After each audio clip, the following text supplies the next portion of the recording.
Миналата седмица знаете, че излезе една новина, че 3 лица са успели да принудят Върховния касационен съд да постанови съдебно решение в тяхна полза по искане да им бъде признато юридически, тяхната смяна на пола.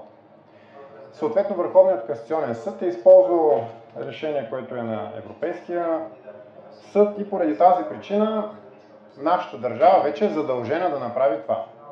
Отварям една скоба, за да кажа, че медицински няма такова нещо като смяна на пола. Поради една много проста причина, за да стане това нещо, това означава, че един мъж може да се здобие с всички биологични функции на една жена, може да почне да ражда. Или пък една жена може да се здобие с всички биологични функции на един мъж, т.е. може да зачева деца. Нито едното, нито другото е възможно медицински.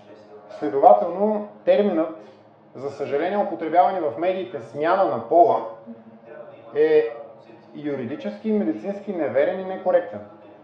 Трябва да се говори за кастрация или за самокастрация, което е още по-трагично, защото в случая очевидно става въпрос за наистина много сериозни психически проблеми на определени лица. Вместо обаче тези психически проблеми да бъдат лекувани, те се поощряват.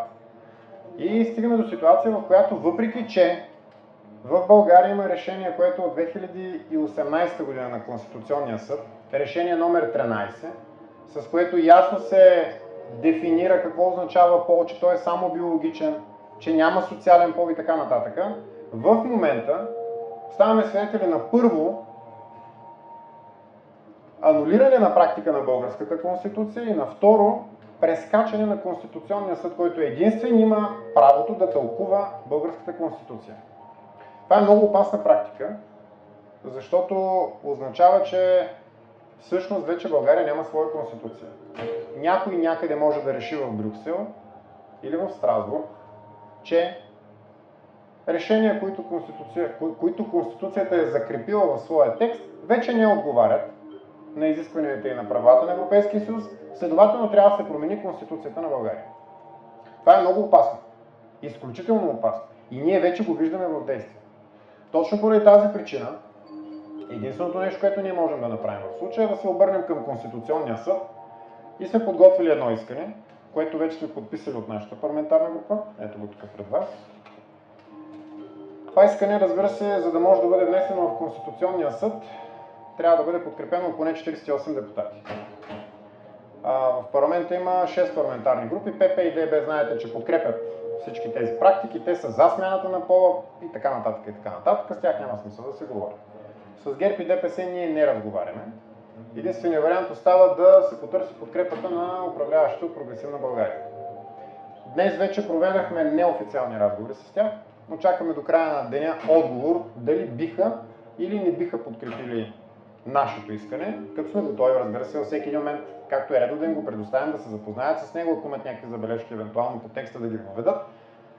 Но ние считаме, че е изключително важно, критично важно за бъдещето на нашата република, ако ще продължи да съществува като такава, и ясно да отграничим националния суверенитет от наднационалните институционални рамки и форми, в които той на практика се унищожава.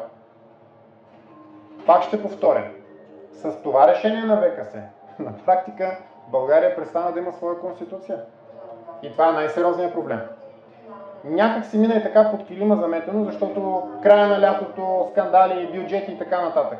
Но проблемът е много сериозен. Защото утре в други ден някое друго лице с психически проблеми ще реши нещо друго, европейските институции ще го подкрепят и ние ще трябва да се съобразим с това. Само да завърша. Тази нормализация на ненормалността трябва да бъде прекратена. В името на доброто, на българското общество, пък ако щете на човечеството като цяло.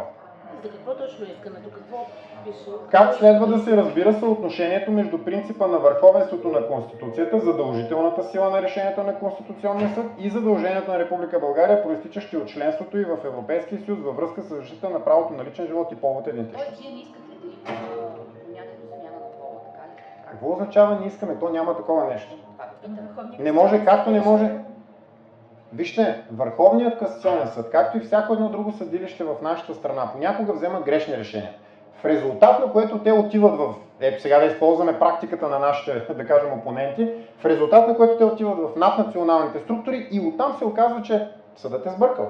България, нали, знаете, че е на първо място по осъдителни присъди в Европейския съюз по отношение на по отношение на неправилна и неиздържана съдебна практика.